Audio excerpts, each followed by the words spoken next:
So I was still trying to figure out how to talk to people or about what they were telling me. And so I would ask the next interviews at the end, dehumanization, self-defense, no, detached concern, burnout, yes, that's it, burnout. Burnout. Oh, yeah, the first physical. A complete exhaustion, but this was like an exhaustion which was totally new to me. But it was really intense, like so intense that I could barely get out of bed physically. I live on the first floor. I could not walk up the stair, literally. I had to hold myself halfway through or stop twice even and catch my breath. It was just, I felt like a 90-year-old in a very bad state. Well, I thought it was flu, and at one point my GP. I went to my GP and he really, put it in front of me. He said, "This is not the flu. You've got all the symptoms of burnout." And period. I remember very well going back to work after, I think it was a good 5 months of being absent. Yeah. And I went back to work, took the train, walked to the office, and I remember very well, like going, what happened to me? It was really like I was confused, angry, disoriented. Actually, what really popped into my mind then was like, where the hell did I lose, my exit? I mean, how come that I continued on this freaking highway to where I'm at now? But I missed my exit. That's what came to my mind. I missed the freaking exit. I think what he's talking about, missing the exit, gets amplified when you have kids as well. And anyone working in a demanding job who has young kids, which I do, and again, I'm speaking from my experience and people I know closely who are in that boat, that sense of looking for an exit or where is your exit? Because once you have kids, you realize that trajectory of extreme output is just not sustainable. It's an interesting idea. I think it does kind of sum up having those obligations outside of work kind of does to your psyche. And, after you spend so much of your early professional life focusing purely on career, once there's, family obligations, immediate family obligations, it definitely starts to change the way you view that trajectory.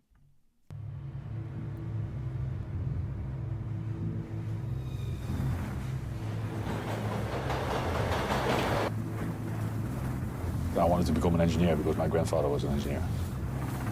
And I thought, I want to be effective and efficient. So always having that bar super high. Perfectionism in order to show that you're successful. Worth it. And mediocrity is just not even an option.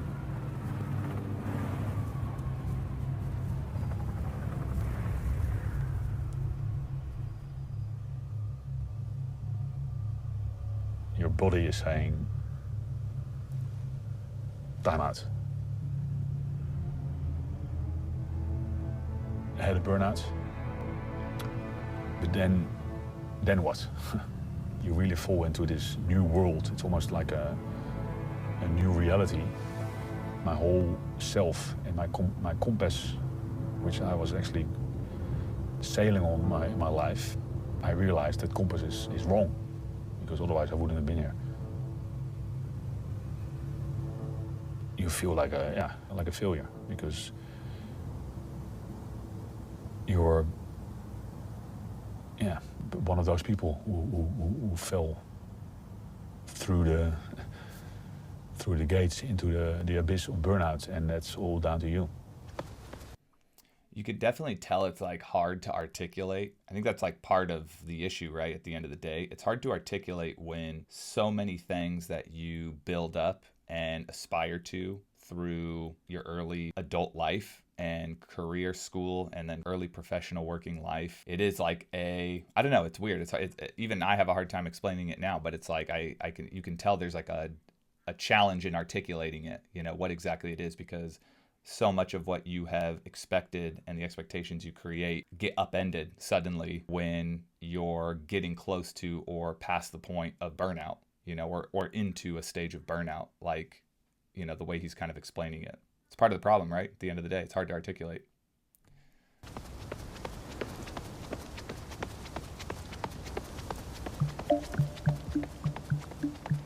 If you think it's only you or very few people, as opposed to more, then the focus automatically goes, so what's my problem? Why am I not strong enough? Why am I not capable enough? Not just that you're exhausted and got too much to do, but you're shortchanging the work, you're not doing a good job, and you know it, and you're feeling bad about yourself. Well, you're not gonna go over and chat with somebody at coffee about how I'm feeling. No, what you're gonna do is you're gonna put a smile on your face. I'm fine, I can handle this, I can do it. Okay, and just move along and hope nobody notices.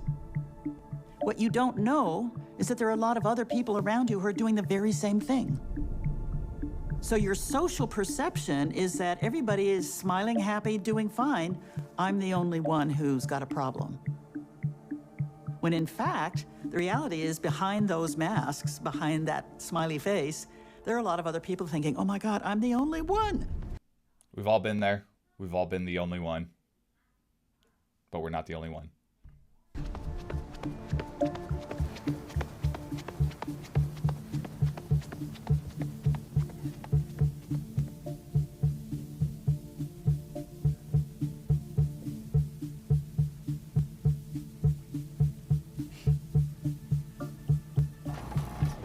On top of the problem of not being able to say what you really feel, half the time you don't understand what anybody's saying.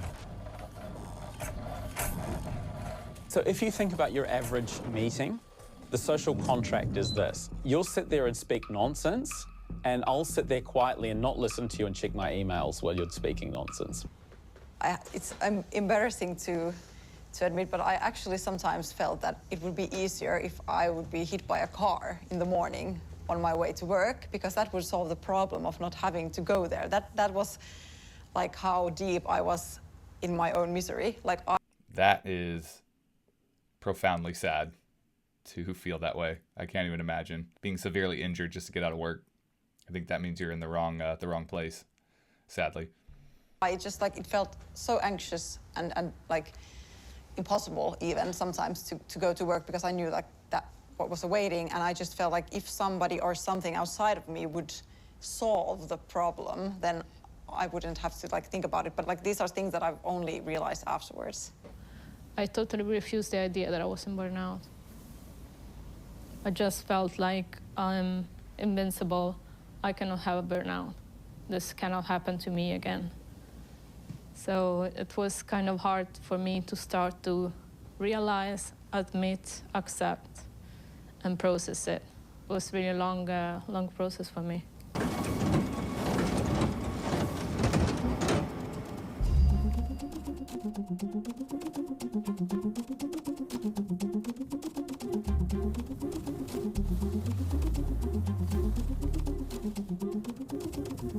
In the 19th century, we got this invention of a new professional class of people who were managers. Those managers often came from an engineering background. Can you imagine having an office that big? That would be fantastic. I would wear a suit to work if I had an office that big. I would make that deal. So when people come to work, they need to know what their role is.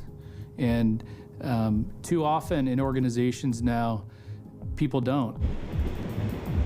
I think that is amplified in the tech industry because there are so many made-up jobs in a lot of ways. There's a lot of objective, explicit jobs that are recurring across different companies, but I think too you end up seeing a lot of sort of made-up job titles, and a lot of times those are like entry-level roles. I think sometimes you can end up getting stuck in that experience where you take an entry-level role with some made-up name.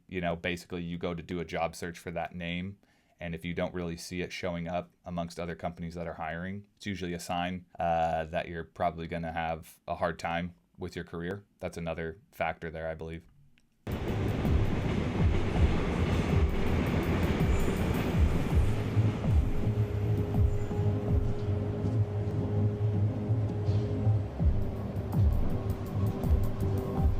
One of the great challenges of leadership is bringing teams together, creating a common purpose. How that mission or purpose comes to life is the manager. It's the manager that helps that employee see how that work connects to that bigger picture. Oftentimes we put people in managerial positions for a couple reasons. We ask managers, how'd you get into your job? One, tenure. Been around the organization a long time. Yep. Two, I was really successful as an individual contributor before I was a manager. Yep. Neither of those two things correlate with being an effective manager. You also have the scenarios of somebody who's maybe an IC where their manager is in a difficult position and that management role continues to be emptied and then refilled. And oftentimes you take an IC and you push them straight up into that management role. But if that management role has a toxic element to it, not because of the person, but because of the structural aspects of the organization itself, you're just going to have a revolving door for that management position. People are just going to get pushed up into it, usually from the IC role. Nothing's going to get better for that team at the end of the day because there's no consistency in management. And even if you have a good manager who can cast a vision, they're not going to be there long enough.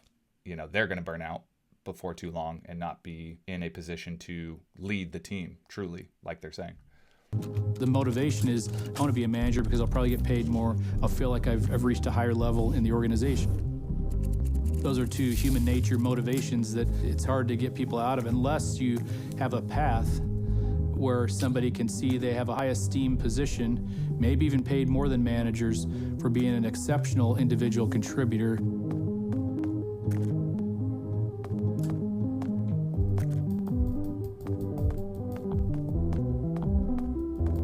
They may not think about people as individuals, may not even naturally care about them as individuals that much. So they think almost completely about the work itself, not about how that person can develop over time. So what it does is it deteriorates the culture of the team, but it also isn't good for the manager. This is also a huge training problem. And I think in tech in particular, you have a very severe lacking of actual good intentional management training. And I know most companies have some type of like program track of coursework or something that a manager goes through. But I think typically that ends up being a lot of like e-learning content, a lot of online type trainings. So you have a set of modules that a new manager goes through because of that position. I think it's really meant to be or should be something where managers are actually taken away from the day-to-day for like maybe even 2 to 4 weeks and put through an all-day sort of training camp, ideally. I think that's where you can really start to develop good, consistent management who understand that position well. You can't do it through a bunch of online courses that some, training team threw together quickly. But that's the system or the rite to passage that's happened inside organizations. And if you're gonna ask me what a root cause of all this is, that would be one of them. Here's the financial logic. You make somebody a manager just because they're good at doing a certain job. And you pay them more not to do that job anymore and instead to do a job that they're not qualified to do. With the result that the productivity of everybody else in the team goes down, but you still have to pay their salaries. Meanwhile, the new manager has to prove to his boss that he's still getting results. So he hires a management consultant And that's where Agile comes in. to try and fix the problem. It produces a cool report, but half the time changes nothing. Yep. But you still pay the consultant.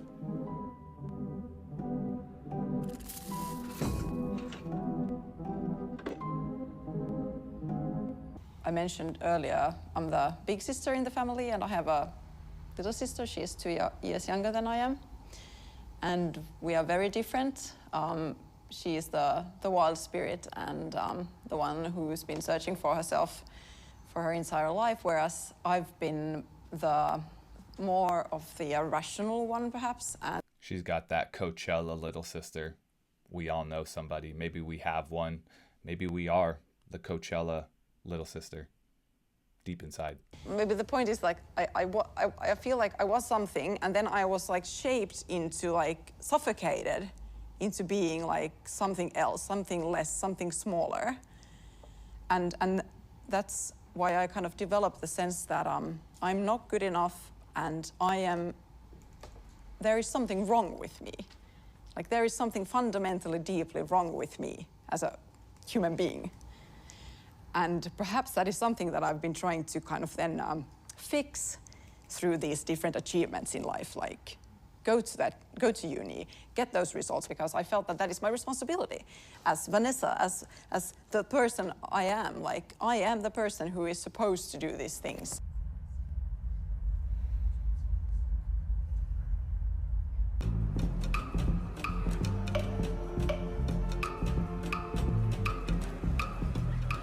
It strikes me that we need to reevaluate what we see as valuable in labor. Because if we've got to a situation where millions and millions of people around the world are coming into work every day saying there is no social value in what I do, it's pointless. There is a clash between what the market dictates, what our economic system identifies as valuable, and what people actually feel in their hearts is valuable. There's a disjuncture. People feel there's something terribly wrong. Word of the day, disjuncture. Somebody write that down. That's a good one. Use it in the next meeting. So when you enter a company, they make you feel like you are blessed working for them, that they choose you to work for them. And it's not you they apply for the job, but they kind of pick you up from out of nowhere, and they choose you to be the blessed one working for them. So that you kind of have to feel your life is the company life, so you don't have an identity anymore, but you are the company. That is very pervasive in the tech industry. Absolutely. Very real. You're giving the best of yourself to this company, but remember, one day, they will call you and say, you have to pack your stuff in a week. I had a relationship for a few You're lucky if you get a week to pack. Are you kidding? Most companies, you're done. years, so we were In a living minute. together. You fire people, you hire people, you shift around the signs, but very little at the end of the day actually changes. Look at those triple paned windows. That's only in Europe. I discovered that. We don't really do that in the US. We do double paned windows, but the triple pane window is superior. The more your work has a clear and undeniable beneficial effect on other human beings, the less you are likely to get paid for it. That's counterintuitive.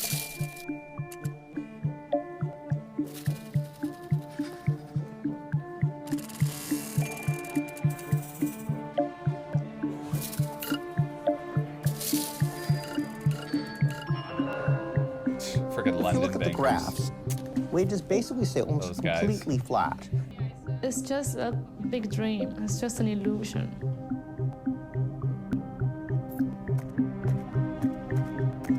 It's an illusion, Michael.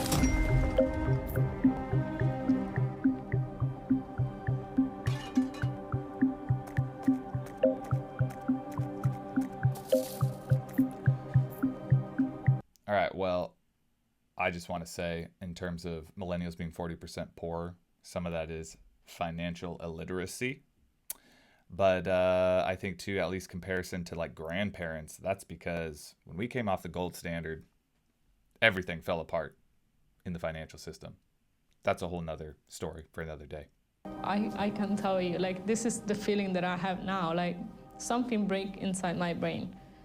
And I could not picture how that happened.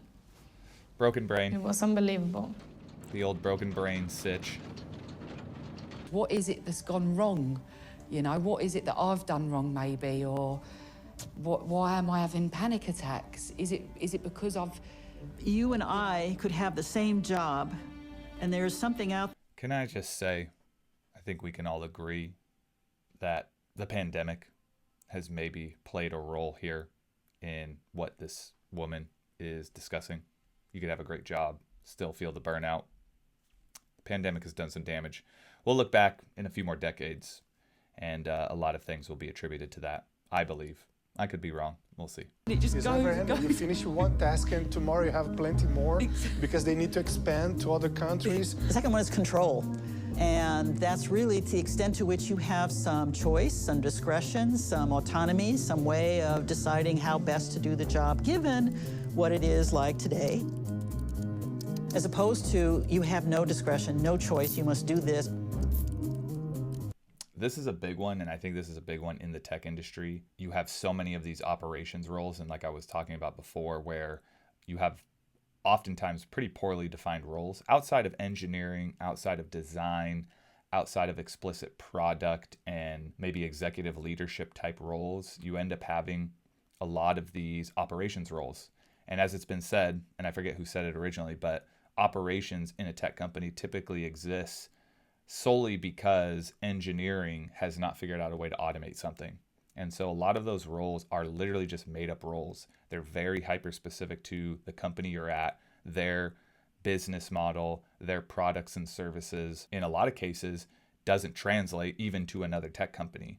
And that's where this autonomy discretion piece is hard, because you then have many people within an operations group who get to basically make a call on how one particular task gets done, or they all have a very different perspective or opinion on it. And there's no quantifiable way to say one person is right over another, oftentimes, because it is just some unautomated thing. There's not usually great data that could support a particular decision or going a particular way.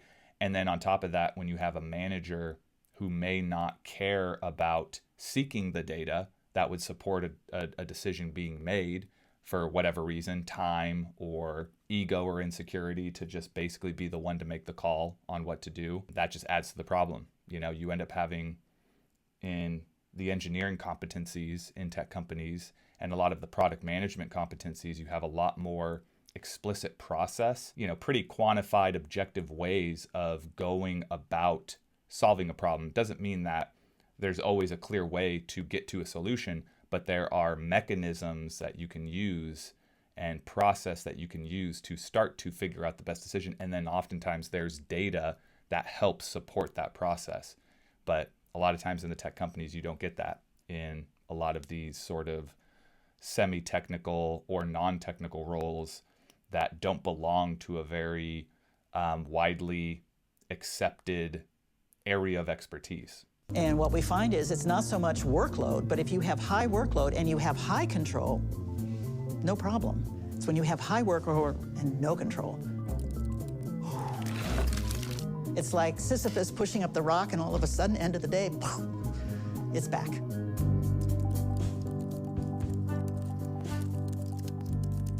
Sisyphus mentioned. When there is insufficient reward, that means that no matter what you do, how successful you are, how great you are meeting the deadlines and getting things done in something, no good feedback comes. The reward. That's another piece of, I would say, something unique in tech, and I'm sure other industries as well, but the lack of feedback on particular things, right? You work hard on something, you perform a task, you get something done, you deliver, you execute, you ship, but sometimes in certain roles, there is not a feedback loop that you can then feed off of, right? That's what it is. You're feeding off of that information to then perform better and better work, ideally. And so a lot of times, you know, in roles, and that's an opportunity for managers, I think, is ensuring that there is a good feedback loop for people on their team, for the work that they're performing is getting fed out somewhere, and ideally making a difference somewhere and helping things, whether it's customers or internal stakeholders or whatever, making sure that that feedback gets back to them and they're able to understand what was good or not so good about the decisions they made in executing and delivering on something. If it's just out into the ether and then you just move on to the next task. That's super demoralizing overall. Community is really the social environment that you, the people you come in contact on a regular basis. Okay, we have a flexible time. Yeah, we have a flexible, working time. But every day, 10 a.m., you have a meeting. So, I mean, how can we be this flexible? Like, you give me, okay, can I work from 12 to 9? No. I mean, When it works well, when there is social support, mutual social support, we sort of help each other out. If somebody's unclear, we kind of clarify. When there is trust, when there is kind of respect for each other and, notion of reciprocity. When all of that is working well, quite honestly, it is like money in the bank. Even though I give them the message, listen, guys. This is why startups do so well, I think, is because that communal aspect is so much more focused. Oftentimes, too, in early startups, in early tech startups, right, they are people who have already worked very closely together for a long time. A person leaves a company and brings his colleague with him or a few colleagues with him. And people who start a company, start a tech startup, that's their opportunity to go out to their network of people that they've been working with for 10, 15, 20 years and hire people away from their jobs that they worked with and had good relationships with and knew executed well and delivered well, right? That's why, the startup thing is so lucrative, really. But inevitably you reach a point where maybe that changes and dwindles. And after you get to that kind of mid-size, unless your product market fit is super strong, your community cultural piece can oftentimes degrades and, maybe brings the company down, unfortunately. This is too much for me, and I got a burnout because of this. They don't care. They just hide the problem and they keep on doing whatever they have to do. When people feel they are working in a place that is unfair, that treats people unfairly, this will raise the level of that cynicism sky high. And if there is a value conflict, it's even worse. We need to take into account what human beings are like and how they function, what makes them motivated, what makes them do great things, what do they need to recharge and reboot and, have a life.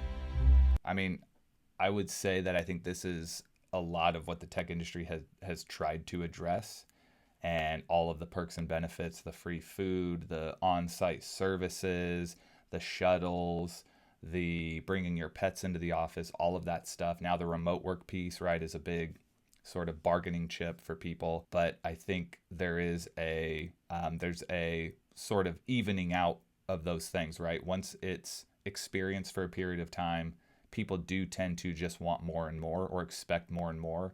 That bar just keeps moving up, and really it just comes down to individually. I think, you do have to find joy in what you're doing regardless of those things. And if you do, you can work in any environment for any company and be successful, in my opinion. Poor baby, the baby white collar worker. Poor guy. We've all sat at our desks like this. This is great. Whoever set this up. This is hilarious. These poor babies. Putting in the midnight hours. I mean, any efficient system you think should be able to reallocate resources in such a way that we work less and everybody still has enough to eat. If we can't do that, there's something terribly wrong. I mean, we have an insanely, ridiculously inefficient system. We've all been there at our desks. I think we should change the way we think of the economy. Let's not talk about production and consumption anymore. You can't have people have too much leisure time. They'll depress. They'll just sit around and watch TV all day. They won't be able to figure out what to do with themselves. They'll just buy Bitcoin on Robinhood. People do want to contribute to the world and make the world better for the people around them. And left to their own devices, they're more likely to do something useful than if they're not. No, how do we know we're not going to have a world full of annoying street mimes or bad poets or awful musicians, crank scientists with hollow earth theories or trying to create perpetual motion devices. And all of the people have all hobbies. we need is like one of those bad musicians to be Miles Davis or John Lennon, or one of those crank scientists to be Einstein, and you pretty much made back your investment.